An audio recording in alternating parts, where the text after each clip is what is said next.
신약성경 247페이지 로마서 6장 3절에서 9절까지 읽겠습니다. 3절에서 9절까지 다같이 말씀을 읽겠습니다. 무릇 그리스도 예수와 합하여 세례를 받은 우리는 그의 죽으심과 합하여 세례받은 줄을 알지 못하느뇨? 그러므로 우리가 그의 죽으심과 합하여 세례를 받음으로 그와 함께 장사되었나니 이는 아버지의 영광으로 말미암아 그리스도를 죽은 자 가운데서 살리심과 같이 우리로 또한 새 생명 가운데서 행하게 하려 함이니라. 만일 우리가 그의 죽으심을 본받아 연합한 자가 되었으며 또한 그의 부활을 본받아 연합한 자가 되리라. 우리가 알거니와 우리 옛사람이 예수와 함께 십자가에 못 박힌 것은 죄의 몸이 변하여 다시는 우리가 죄에게 종노릇 하지 아니하리니 이는 죽은 자가 죄에서 벗어나 의롭다 하심을 얻었음이니라. 만일 우리가 그리스도와 함께 죽었으면 또한 그와 함께 살 줄을 믿노니 이는 그리스도께서 죽은 자 가운데서 사셨음에 다시 죽지 아니하시고 사망이 다시 그를 주장하지 못할 줄을 알리라. 아멘.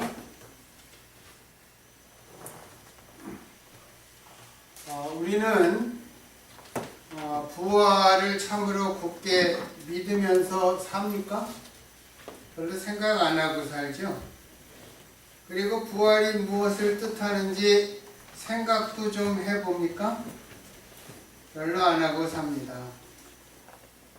첫 번째로는 우리의 사는 삶이 바쁘고 힘들기 때문이고, 두 번째로 우리 인간의 지혜로 부활을 우리가 다 알 수 없기 때문입니다. 부활은 그만큼 깊은 믿음과 생명의 신비입니다. 부활은 사상적인 것도 아니고 관념적인 것도 아니고 현실적인 것도 아닙니다. 또 성경에 보면 나사로가 부활했습니다. 나사로야 나와라! 그러니까 나사로가 걸어 나왔습니다. 무덤에서. 그러나 그 나사로처럼 죽은 사람이 다시 살아나는 것도 아닙니다. 나사로의 부활은 자연 생명회로의 소생이지만 결국에는 다시 죽기 때문에 참된 의미의 부활이 아닙니다. 우리가 믿고 고백하는 그리스도의 부활은 이 육신의 죽음의 지배를 다시 받지 않는 불멸의 생명으로 살아나는 것입니다. 어떤 것인지 정확하게는 모르지만 시간을 초월하는 생명 같아요. 공간도 초월하는 생명 같습니다. 물론 배고픔과 헐벗음, 거기에는 그것도 없을 것입니다. 우리가 살아가는데 꼭 따라오는 근심과 걱정, 질병이나 노쇠도 없는 완전하고 영원한 생명으로 살아나는 것을 뜻합니다. 여러분, 그 피터팬이라는 거 아시죠? 그게 말도 안 되는 소리입니다. 사실은 그렇잖아요. 내가 천국에 가면 피터팬의 모습이 똑같은 것처럼 그렇게 사는 건가? 그런 생각도 해봤습니다. 그리고 거기에는 다시는 헤어짐의 슬픔도 없는 곳입니다. 우리는 이 땅에서 부모와 자식으로 만납니다. 부부와 형제로 만납니다. 그러나 이 땅은 언젠가는 헤어짐의 장소입니다. 그러나 부활의 장소에서 우리는 다시 만납니다. 다시는 헤어짐이 없습니다. 이런 생명이어야 참된 생명입니다. 그러나 이 생명, 영원히 죽지 않는 생명은 여러분 지옥에 있어요. 우리가 지옥 가서 만나면 거기서 영원히 헤어지지 않습니다. 여기서 말하는 참 생명은 예수님 안에 있는 부활의 생명입니다. 징계의 생명이 아니라 영원한 생명, 영생. 우리의 자연 생명은 언제나 죽음의 운명을 벗어나지 못하지만 부활하신 예수님의 생명은 죽음의 그림자는 하나도 없습니다. 예수님은 스스로 영원히 사시며 또 당신을 믿는 사람들까지 다시 살리시는 생명력을 가지고 계십니다. 십자가를 어리석게 생각하는 많은 세상 사람들이 있었습니다. 동시에 부활의 어리석음도 있습니다. 예수님의 십자가를 어리석은 것이라고 생각하는 사람들은 부활 역시 어리석은 것이라고 매도해 버립니다. 사도 바울이 아테네까지 갔습니다. 그 아테네 아레오바고에서 당시의 최고의 지성이었던 스토아 학파와 에피쿠로스 학파 사람들에게 그리스도를 전파할 때 그 사람들의 반응이 어땠습니까? 이 말장이가 무슨 말을 하는가? 조롱과 멸시를 받았습니다. 믿음은 이 세상 지혜로는 참 어리석게 보입니다. 미련하게 보입니다. 그러나 그 어리석게 보이는 믿음 때문에 수많은 사람들이, 사도들 대부분이 핍박을 당하고 순교하였습니다.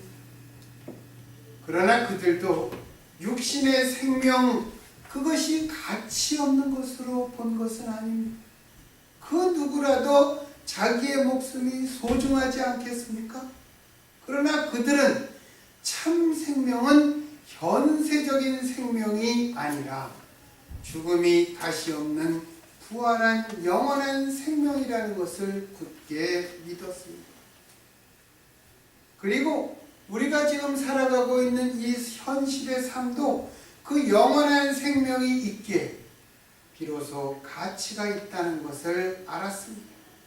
만약 부활이 없다면 죽음으로 끝나고 마는 현실의 삶은 아무런 의지를 가질 수 없을 것입니다. 만약 우리가 부활을 믿지 못한다, 만약 부활이 없다면 남는 것은 무엇입니까? 죽음입니다. 여러분, 죽음은 분명히 있습니다. 세상에서 죽음만큼 확실한 것은 없습니다.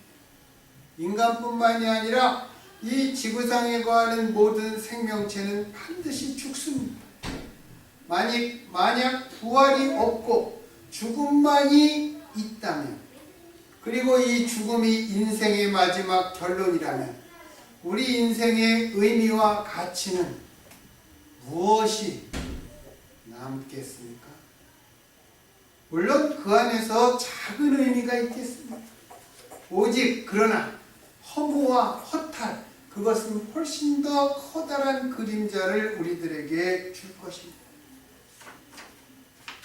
스웨덴과 덴마크가 이러한 종교적인 삶이 이 지구상에서 제일 약한 곳이라고 합니다. 그런데 그 사람들이 나름대로 선하게 산다고 해요. 커뮤니티에 좋은 일도 하고. 제가 신문에서 그 기사를 보고 한참 생각했습니다. 아직 잘 모르겠어요. 죽음이 무엇인가? 인생이 어디에서 와서 어디로 갈까? 그것 때문에 철학이 생긴 것입니다. 우리가 인생이 무엇인지 규명하기 위해서 철학이 생겼습니다. 우리가 잘 살아보려고 노력하는 것, 착하게 살려는 노력도 죽음이 끝이라면 아무런 의미가 없게 될 것입니다. 어둠 속에 빛을 비추고 거짓 속에서 진실을 밝히고 시련을 이겨내고 핍박을 견디고 정의를 부르짖는 그러한 싸움도 별로 의미가 없게 되는 것입니다.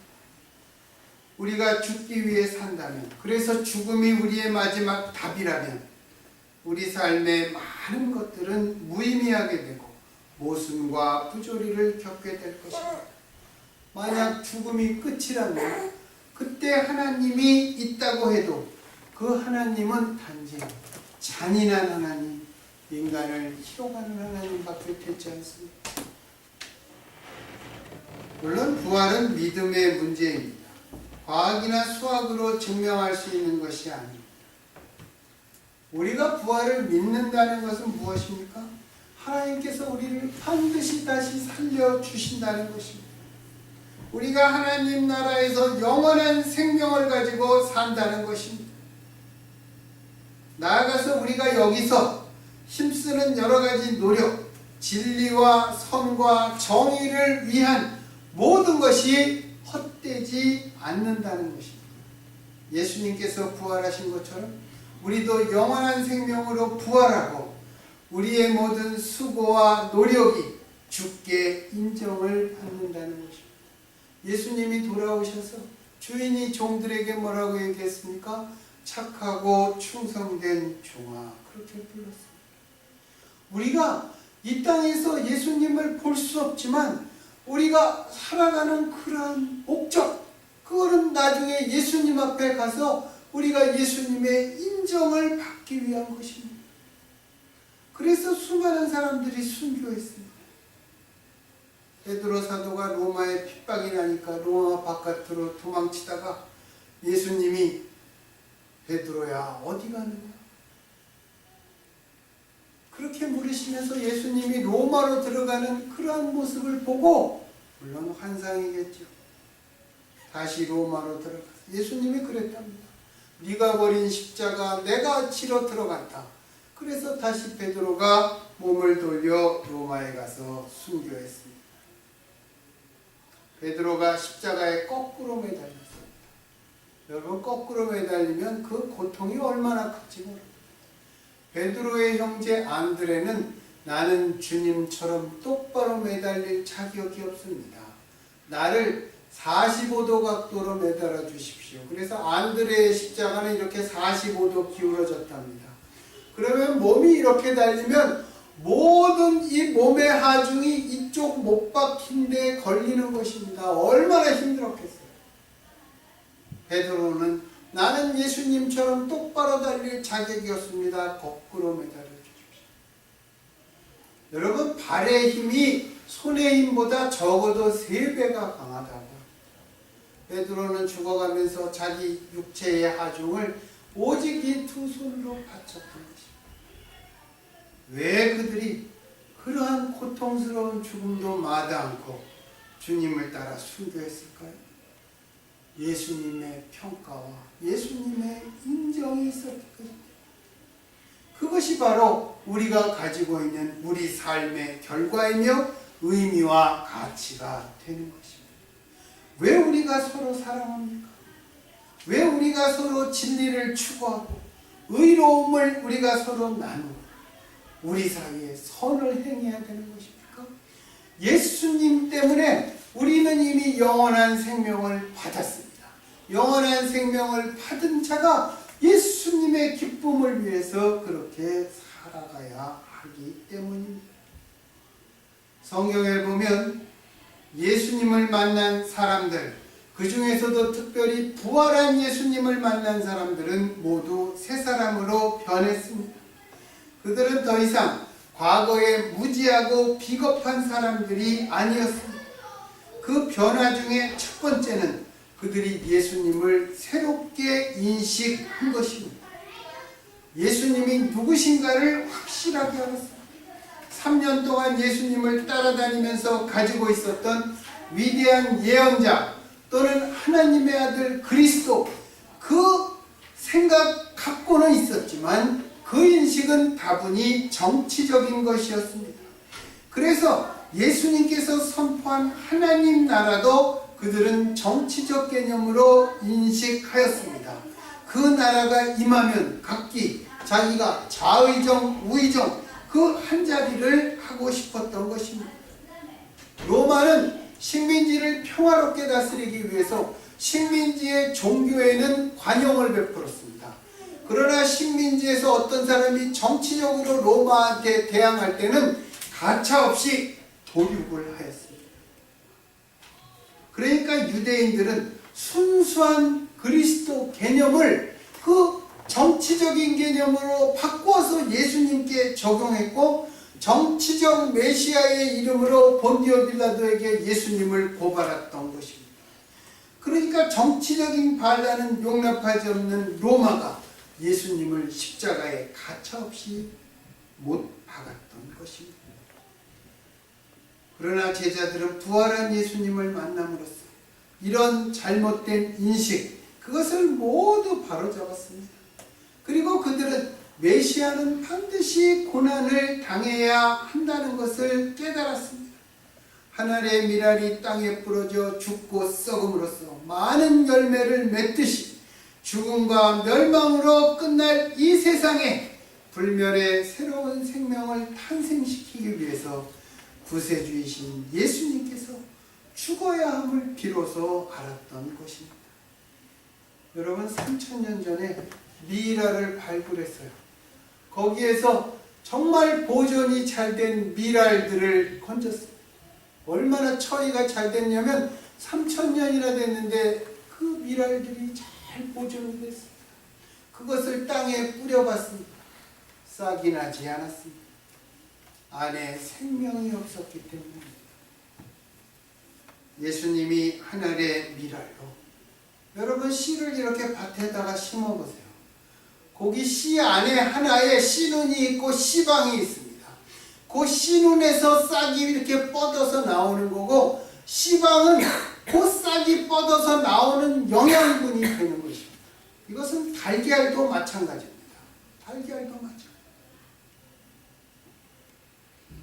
그 생명이 있어야 그것이 이렇게 싹이 피는 것처럼 예수님이 우리를 위해서 당신의 생명을 희생시켰다는 것입니다. 열매를 맺기 위해 희생시켰다는 것입니다. 그래서 당신이 상처를 받음으로 우리를 낫게 하십니다. 당신이 죽으심으로 우리를 살리셨습니다. 당신의 찔림으로 우리들의 죄를 대신 아픔을 겪었습니다. 우리의 모든 죄를 용서해 주시고 우리의 영혼과 육신을 근본적으로 구원해 주셨다. 그것을 제자들이 깨달았던 것입니다. 예수님 자신만이 구원이요, 예수님 자신만이 길이요 진리요 생명이라는 것을 믿게 되었습니다. 부활하신 주님을 만남으로써 이러한 근본적인 그러한 믿음, 올바른 믿음을 갖게 되었고 그들이 믿음의 속에서 새로운 사람이 되었던 것입니다. 사도들을 비롯한 초대교회 신자들을 보면 우리가 다 아는 대로 그들은 작은 무리였습니다. 돈도 없고 힘도 없고 보잘것없는 작은 무리였습니다. 그들은 시작부터 유대인과 로마 제국의 핍박을 받았습니다. 초대교인들의 삶은 매일매일 주님의 순환과 부활의 신비를 몸으로 체험하면서 살았던 것입니다. 그만큼 어렵고 힘든 날을 살았습니다. 저녁에 잘 때 주여 오늘도 잘 견뎠습니다. 눈을 감으면서 주님 안에서 제가 오늘의 삶을 정리합니다. 아침에 눈을 뜨면 예수 그리스도의 부활의 능력 속에 새로운 날을 맞이했다는 것을 알고 살았습니다. 정말 날마다 죽고 날마다 사는 그러한 삶이 자기 자신에 대해서는 죽고 예수님께 대하여 산다. 이게 말은 쉽지 얼마나 어렵겠습니까? 이게 얼마나 힘들고 얼마나 힘겨웠을까. 신앙적으로는 동족인 유대인에게 핍박을 받고 정치적으로는 거대한 로마 제국에게 억압을 당했습니다. 어떤 때는 사는 것보다 죽는 것이 쉬웠을 것이다. 사도 바울이 뭐라고 그랬습니까? 살 소망조차 잊어버렸다. 그렇게까지 얘기했습니다. 40에 한 대 강한 매. 유대인들은 40을 때리면 죽으니까 40대 이상 못 때리게 했습니다. 그래서 39대까지 맞았습니다. 그걸 5번 했습니다. 전도여행을 가려면 강을 건너야 했습니다. 강이 보통 때 요만하던 강이 여기도 홍수가 나면 100m 정도의 폭이 되는 것입니다. 그런 걸 건너야 되고 강도를 만나야 되고 굶주림과 배고픔과 목마름과 헐벗음, 그러면서도 왜 복음을 전하기 위해서 그들은 다 그렇게 다녔을까? 예수 그리스도의 부활이 그만큼 소중했기 때문에 그러면서 그들은 이겼습니다. 그리고 오히려 그리스도 때문에 겪는 고난을 기뻐하였습니다. 현실적으로는 아무런 힘도 없고 작고 보잘것없고 더구나 핍박받던 집단이 어떻게 천하를 정복한 대로마 제국을 이겨낼 수 있었을까? 이 그리스도인들이 제가 전에도 한번 말한 것 같아요. 로마 제국의 직접적인 타겟이 된 것은 왜 그러냐면 감옥에 갇혀 있는 사람들에게 그리스도인들이 아무런 연고도 없으면서 사식을 넣습니다. 그리고 로마 시대에는 정말 이 문란한 그 성적 그 풍조 때문에 사생아가 너무나 많았습니다. 아이를 낳으면 버리는 것이야. 그리스도인들이 그 어린아이를 이렇게 떼거지로 몰려다녔다고 기록에 나옵니다. 그 아이들을 하나하나 거두어서 고아원같이 그 아이들을 씻기고 입히고 먹였습니다. 그 사람들이 뭐 가진 게 많아서 그랬을까요? 그러니까 로마에서는 야, 저 그리스도인들 쟤네들 정말 괜찮은 애들이구나. 네? 거짓말도 안 하고 정직하고 그러다가 그게 반복이 되니까 로마 제국에서 저것들이 우리 제국의 가장 위험한 것들이다. 저것들이 백성의 마음을 도적질하고 있구나. 저것들이 저거를 못하게 해야 돼. 그러면서 그 도미티아노 황제는 아주 정말 가장 극렬하게 그리스도인들을 핍박한 그러한 것이 나와 있습니다. 그 모진 핍박 아래서도 그 사람들은 이겨냈습니다. 전향하라 그렇게 얘기하면 예수님만이 왕이다. 그것에서 절대로 벗어나지 않았습니다. 어떻게 압박과 시련 그 험난한 고통 속에서 희망을 저버리지 않고 이겨낼 수 있었을까요? 그 승리의 원천 소망의 힘이 바로 나도 예수님처럼 부활한다. 그것입니다. 부활. 기록에 의하면 이렇게 커다란 기름솥을 이렇게 걸어놓고 그 앞에서 물어본답니다. 예수가 왕이냐 시저가 왕이냐. 예수가 왕이다.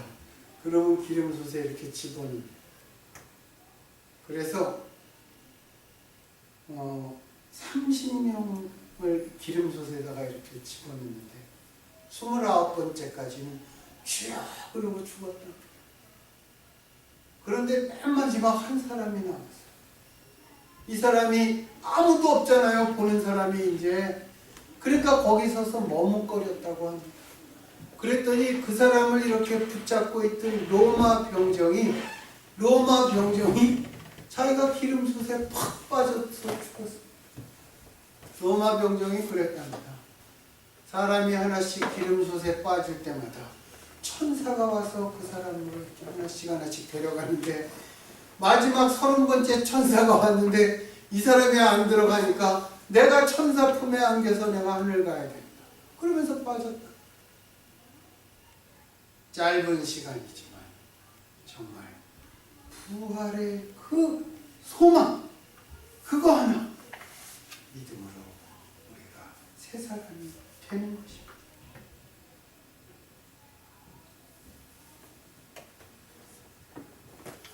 바로 그 승리의 원천은 부활 신앙. 예수님이 부활하셨고 나도 부활한다. 그것입니다. 부활신앙은 그래서 그리스도교의 신앙의 핵심이요 생명의 원천입니다. 사도 바울은 죽은 자들의 부활이 없다면 그리스도께서 다시 살지 못하셨고 다시 못하셨다면 우리가 전파하는 복음도 헛되고 우리의 믿음도 헛되다 이렇게 말했습니다. 사도 바울이 어떤 사람입니까? 본래 그리스도교를 핍박하던 박해자에서 그리스도교의 증거자로 변화된 사도 바울입니다. 그랬기 때문에 그는 예수님의 부활을 더욱더 강하게 증거했습니다. 동시에 우리는 이 부활에서 악을 악으로 갚지 않고 원수까지도 용서하시는 주님의 자비, 그리고 우리 같은 죄인을 의인으로 삼아주시는 주님의 희생과 사랑을 볼 수 있습니다. 부활은 죽음에 대한 생명의 승리고 믿음에 대한 사랑의, 미움에 대한 사랑의 승리고 죄에 대한 은혜의 승리입니다. 그리하여 부활하여 그리스도를 믿는 사람은 옛사람과 그 행위를 벗어버리고 새 사람을 입고 창조하신 분의 형상을 닮아가야 하는 것입니다. 그래서 예수 안에 있는 사람들은 하나님의 자녀가 되고 우리 서로는 형제 자매가 되는 것입니다. 그들 사이에는 유대인과 이방인의 차별이 없었듯이 우리 사이에도 그런 차별이 없어야 합니다. 자유인과 노예의 차별이 없고 남자와 여자의 차별도 없었습니다. 서로가 하나를 이루는 첫 번째 단계가 무엇입니까? 우리 사이에 차별이 없어야 됩니다. 분열과 분리가 없어야 됩니다.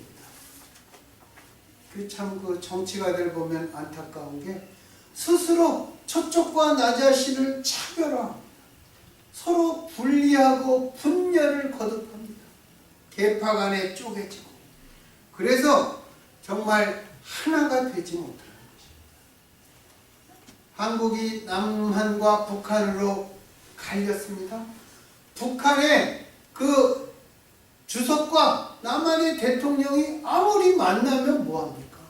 우리 사이에 차별이 있고 분열과 분리가 있는 한 정상회담하면 아무 소용이 없는 것입니다. 우리서부터 그것을 없애가야 되는 것입니다. 차별이 없어야 우리가 정말 사랑할 수 있고 차별이 없어야 우리가 가진 것을 나누고 믿음과 사랑 그것으로 하나된 공동체를 이룰 수 있는 것입니다.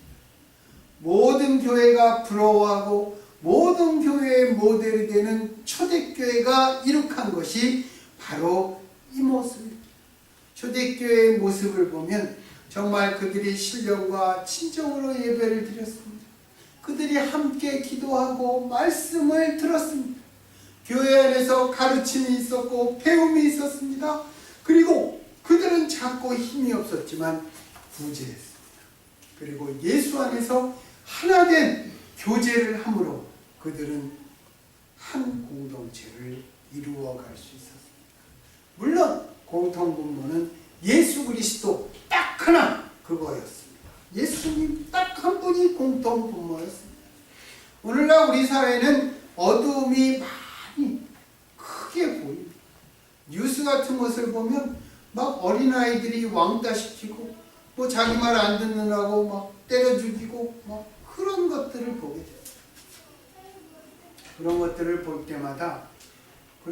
볼 때마다 무슨 생각이 드냐면 우리 세대가 다음 세대를 잘못 가르쳤나 보다. 그런 생각이 들어요. 그런 생각이 듭니다. 이게 물론 정치적인 영향도 많이 있지만 우리가 어릴 때는 그런 게 없었지 않습니까? 우리의 부모님들이 그래서 자녀 교육을 우리보다 훨씬 더 잘하신 것 같아요. 자녀 교육의 80%는 어디서 나옵니까? 가정에서 나옵니다. 그런데 우리가 자녀를 제대로 키우지를 못하니까 아이들이 그렇게 되는 거죠. 그런 면에서 특별히 미래가 걸려있기 때문에 어두워 보이는 그러한 것이 참 커 보입니다. 우리가 많은 어려움을 겪고 어려움을 볼 때마다 우리는 덧없는 이 현실 앞에서 정말 예수님의 부활, 내가 앞으로 하게 될 부활은 어떤 의미, 어떤 가치를 갖고 있는지 스스로 묻게 됩니다.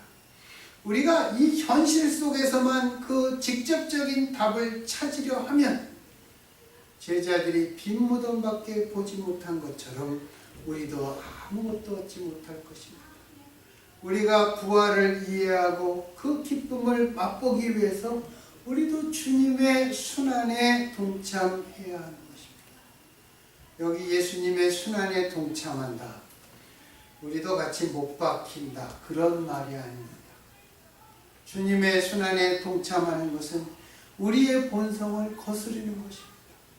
말씀으로 나를 다스리는 것, 나의 본성을 거스르는 것입니다.